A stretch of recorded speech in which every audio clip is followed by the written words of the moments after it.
Regina, in 2013, you had a near-death experience in a swimming accident. Can you tell us what happened?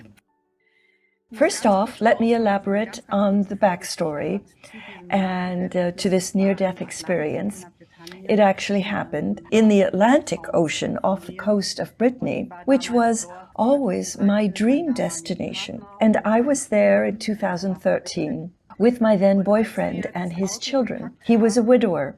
And when we were packing the car to go on holiday, I received a message that, quote, there will be an accident. As a child, I had mediumistic abilities, but for decades, all my channels were closed. And this is now the very first clear message I had received in a very long time. And it made me feel very, very insecure because I didn't know what it meant. But it was a very, very clear and very concise message. Quote, there's going to be an accident, close quote. And thoughts were flitting through my mind like, oh dear, there's going to be a car accident.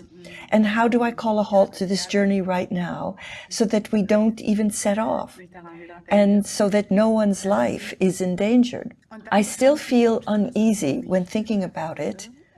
But then the message came that it was only meant for me. And so I thought we could actually set off. So we drove off, and for me, this was okay. I once again had confidence, but I also repressed this message, or at least tried to do so. But my doubts about the message began to grow. So we spent 14 days on holiday in Brittany. Oh, it's such a marvelous landscape, yet somehow I wasn't quite myself. I had the feeling all along that something was wrong about me and that I was being accompanied by something that made me distance myself a little from the family. Actually, I felt very insecure. I couldn't really deal with the feeling that someone or something else was still in my immediate vicinity. And I didn't really have any idea about spirituality, because I used to always push this issue away from me. And that's how this experience came about. My friend and I went to the ocean one day where before there had been a very strong thunderstorm, a really heavy thunderstorm, as only you can have on the North Atlantic. And the sea was still very agitated. We were on the beach just chatting with each other because I was feeling myself in still quite a weird mood. And this was something that had an impact on our partnership. So we tried to talk to each other, but it didn't go very well. And in this state of frustration and sadness, I went into the sea.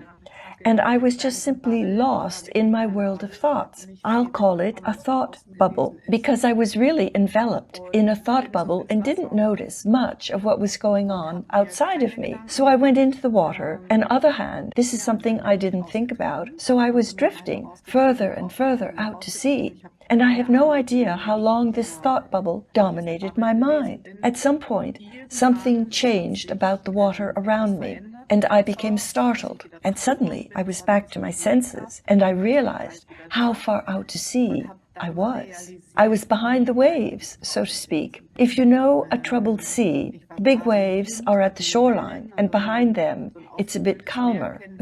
So I was behind these big waves, and when I was at this typical edge of the lower part of the wave, I realized that the shore was still quite far away, and I'm not a good swimmer. So I just said to myself, well, roll up your sleeves, gather all your strength, and with all my strength combined, I started swimming.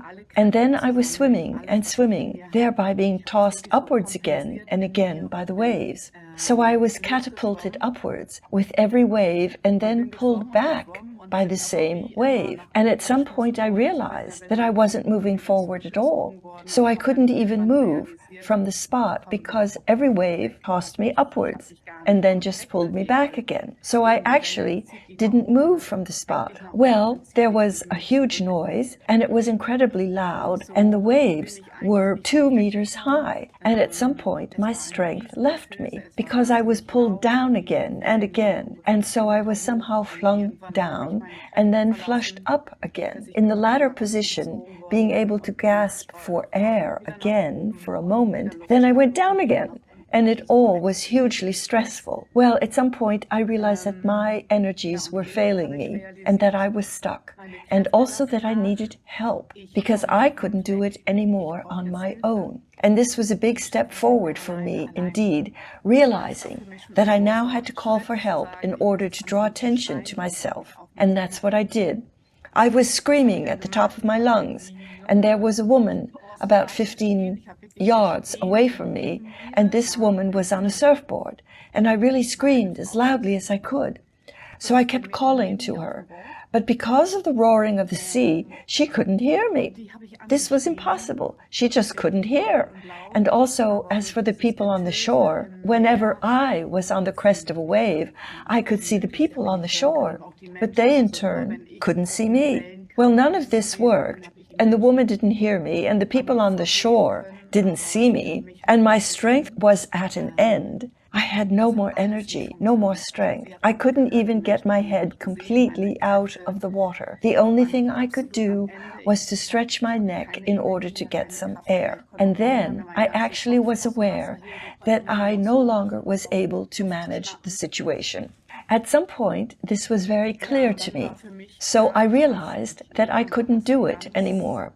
I tried everything, but there was nothing more I could do. So now I knew that this was the time for me to leave, to say goodbye. And all these circumstances were very clear to me. I saw it all clearly.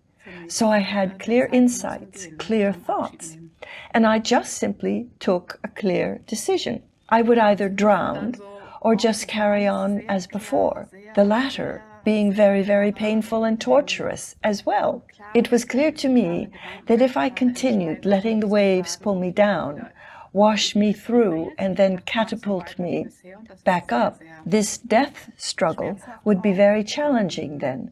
Or I could choose to just let myself be pulled all the way down so that I would surrender to what would come next without knowing what would come next. For me, it was then very clear that I would choose the second alternative. And it didn't take me a long time to figure this out, but it was just clear to me that I was going to let myself be pulled down by the waves. Well, I was washed upwards then once more by a wave, and I looked over to the beach once again, knowing that my friend was there.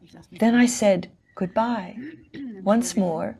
Excuse me, that touches me a bit. So I said goodbye to him, whereupon I let myself be pulled down, and it all happened very consciously, calmly.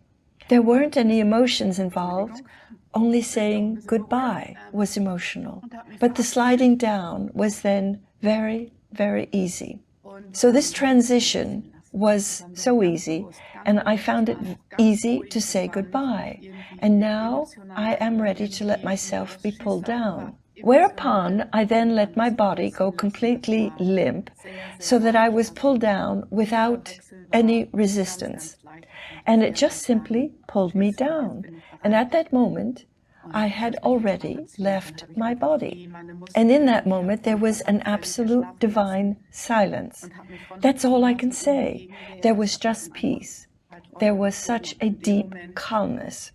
It felt somehow empty around me. But in terms of the vibration, everything was at the same time incredibly filled with shelteredness, with love, with the feeling of being carried. I was also realizing that everything is right. And what I found very exciting was I was so aware of everything, and I was enveloped in such a calmness. So what I found exciting was seeing my body, seeing it in the water, and knowing then that I was no longer inside my body, and that I was no longer connected to my body either, so that I was no longer my body, but that I was just soul, essence, and everything concerning life was over with a snap of my fingers and didn't matter at all. And so I was able to step out of everything my life was about. There was no longer any connection to it, But I just found myself enveloped in this all-encompassing essence and love. And this was the only thing that counted. Tell me, how far were you from your body floating in the water? Well, initially I'd say about 2.5 to 3 yards, and then at some point it was completely gone. But it was no longer important either. It wasn't important at all. I still saw it when it was driven away, but it didn't matter, and I could just concentrate on myself again, on my soul. The body didn't matter any longer. What did you experience afterwards? Well, maybe this was a little different from what we have generally heard about this tunnel of light, or about the film of your life that you have lived. As for me, I was then somehow in the light, and I was not alone any longer either. There were beings with me, conveying to me a great deal of calm, a great deal of peace, and this was an energy imparting everything is just fine, everything is right, and that I am not alone. Well, this was just simply, this energy was something that was really marvelous. Did you see these entities or just feel their presence? I perceived them somewhat behind me. Nevertheless, I felt their presence very strongly. They were very big, and the energy emanating from them was very powerful. I just saw their contours. I didn't see their shapes clearly. I was merely seeing silhouettes. Nothing more actually, but this wasn't necessary, because this too was not really of importance. The communication was telepathic in nature, so it was on a spiritual level. And for me, it was as if all of my beloved ones were lined up in this room, in this space in which I found myself. And so I was able to step before each individual member of my family and before each of my friends. And when standing in front of them, each time asking the same question, can you let me go? Are you really ready to let me go? And also, are there still any outstanding issues? Do we still have something to clarify? And all of that too happened in a telepathic way. And all people I knew were present. And I stepped in front of each individual, asking them this question. And almost all of them were able to let me go, except for some with whom I still had something to clarify, something still unspoken. We all know about such situations when we have not yet clarified something, and yet all of them could let me go. And it was perfectly clear to me in this situation that I was going to leave. This is something that was so clear to me. I just needed confirmation that everyone could let me go, because in doing so, my willingness to leave became even greater. And for me, there was actually no turning back. My body was gone, and I was just only spiritual essence. I now was a soul. And until I finally stood in front of my partner, who was also standing there, and behind him his 2 daughters. You know, as I said, he was widowed, and his daughter had, of course, lost their mother when they were very young, and I was, in a way, a mother substitute for them. So I had taken on this task, and so it was very clear to me that I can't leave in the face of all this, and that I can't do that to these 3 people. I can't allow them to lose someone else, and certainly not in such a horrible way, because it was quite understandable that from their point of view, it would have been a terrible way of losing someone, even though not for me. So it would have been terrible for them to lose me, and it was just clear to me that this was something I couldn't do. Then one of the entities spoke to me and said that they would have sent me back anyway, simply because I still had a big task to fulfill. I would not yet have completed my task that is yet to come, and that this task would still have to be accomplished. And yet it was important for me to decide myself to go back, that it was not the entities that would decide for me, but it's me who decides to go back, because I don't want to do this to these wonderful people, that I was then back in my body with the snap of my fingers, just as quickly as I came out of it. And this was just total stress, because before I had experienced this peace, this harmony, blessedness, and this calm, and now I was back in this tight body in which I felt restricted. I needed air again. I was somewhere in the ocean and I had to reorient myself again. This was pure stress until I finally realized what was going on and that I was now back in my body and being once again in need of air. And then I did my best and reached the surface, knowing that, okay, I'm alive. That's what I chose. Now I have to make sure that I survive. And I also knew very clearly that my only chance was this woman who was still there.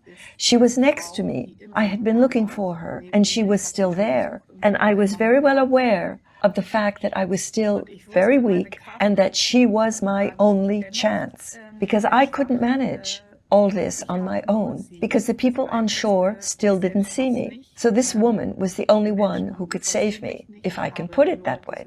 And since the roar of the ocean prevented my screams from reaching her, I used my telepathic abilities by targeting this woman, and indeed succeeded in reaching out to her mentally, simply by setting my sights on her and trying to reach her on a mental level with combined efforts, and I managed to do that. She then turned around, and I knew that I now had only just a second, a millisecond of time to signal her what is wrong with me before I was pulled down again by a wave. And while I was being pulled down, I saw that she understood my distress signal. Thereupon, I was down again, where I was washed over by the waves, just only to be catapulted back up again, and so on. Each time when I was up, I kept looking for this woman, and then I saw how she was calling out to the sea. So I went up again and then down again several times, because I knew something's happening up there. I regained my strength. That is, I was able to draw new strength, also by saying to myself again and again, hang in there, hang in there, hang in there. And so I kept giving myself new strength so that I managed to get back to the top.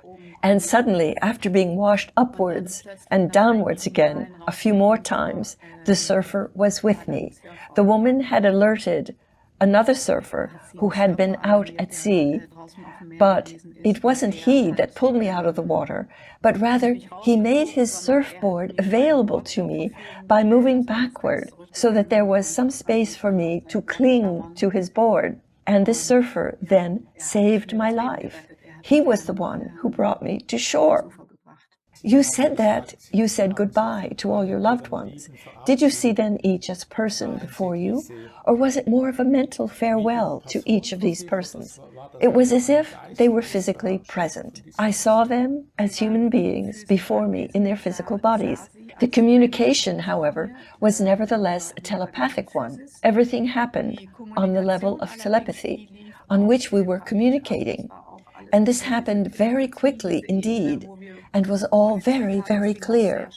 And so I could move on from one to the next. There was so much love. There was really a lot of love involved. Everyone could really let me go, and my friend even would let me go.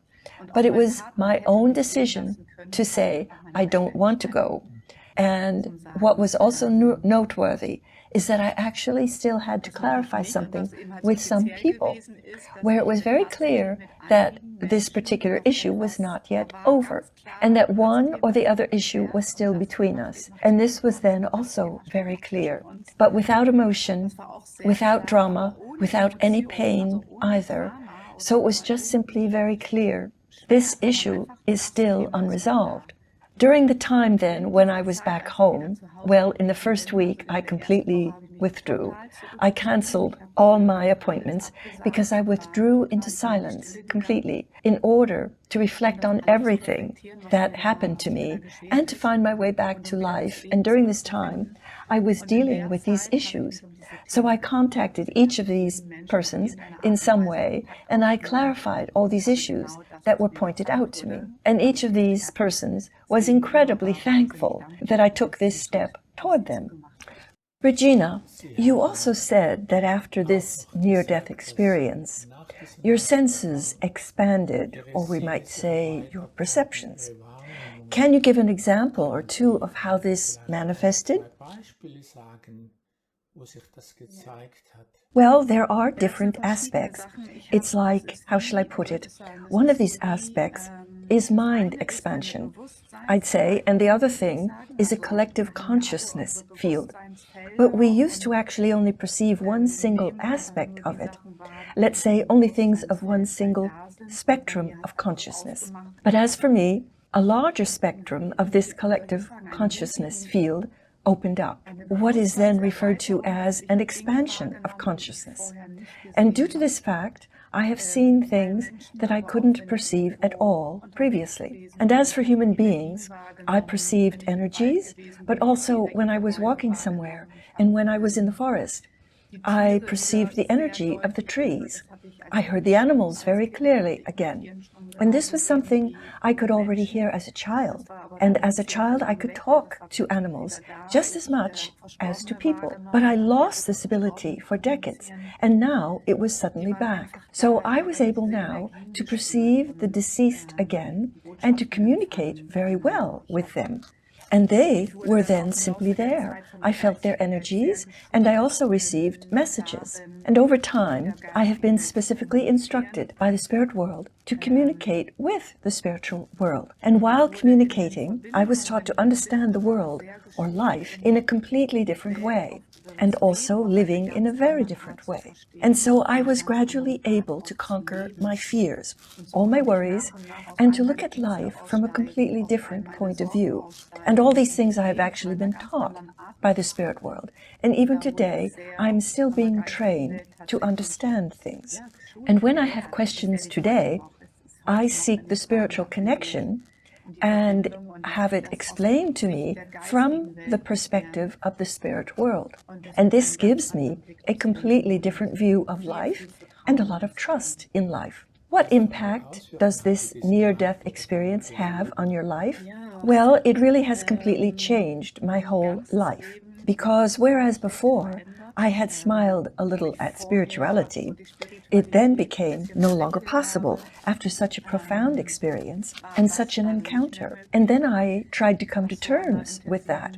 What happened in this near-death experience was that my clairvoyant senses, my channels that I already had as a child, opened up, but I had completely forgotten all of it. And so with this near-death experience, my channels opened up again. And initially, I wasn't able to find my way in life because I felt this life to be very banal. Well, we went back home again, and I really had a lot of trouble getting back into life because, how shall I put it, this moment of peace, of harmony, this bliss, this indescribable feeling of shelteredness, and this pure love was so impressive. And this, it's all gone, which means that this whole earthly life no longer had any importance. This was very impressive in my near-death experience. I had a very challenging life before, and then being able to say it's all gone, as it happened in my near-death experience, this was incredibly beautiful and peaceful and so authentic. But thereafter, being back in this earthly life again, where you have to care about so many things, and where everything that was before was back again, this was really difficult for me. As far as I know, there is something called near-death crisis, and I think I had it. And I then tried to find material in order to find out what actually happened to me. What I knew was that something elemental had happened to me. And I also knew that I couldn't go on as before. I had to do something to change something, but I didn't know at all what to do. In addition, my clairvoyant abilities had come back, so that I perceived things that I had not perceived previously. I also perceived myself quite differently, and I also saw people quite differently. I knew I had to do something, given that I knew that I still had a task to fulfill, and this urge to do something was as strong as suction, but I didn't know exactly what it was. So I started to deal with spirituality. I trained as a medium. I trained my clairvoyance so that I could make use of it. And step by step, I was diving into this world of spirituality. And this has gradually changed my life completely. And it was a long way to get there, believe me. And in the process, my identity has changed. So now I have a completely different identity. And I have become someone completely different. And after all this, which happened 10 years ago, I can say, now I have arrived in my new life, having a new self, in total connectedness with a higher spiritual world. And that this is something that carries me through my life every day now. Every day I'm connected with the spiritual world, and I am consequently living that way. I have changed my entire professional life, and today I am working spiritually as a coach. And in doing so, I am closely accompanied by the spiritual world, and I let it guide me very forcefully. And that's what actually is my message. That is so important. I find it, again, so important that we are allowed to trust, to have trust in life, and trust that we are not alone. Regina, may I thank you so much for this interview. I thank you for giving me the opportunity to speak today, because I think that this is an important platform that you are making available to people, so that we who have experienced something like this are able to talk about it, in order to also convey this trust to people who have not had this experience, to convey to them trust in life, and thus in the eternal existence of a spirit world through which we are guided. This is my message. And I am very, very thankful that this was made possible for me today. Thank you very much.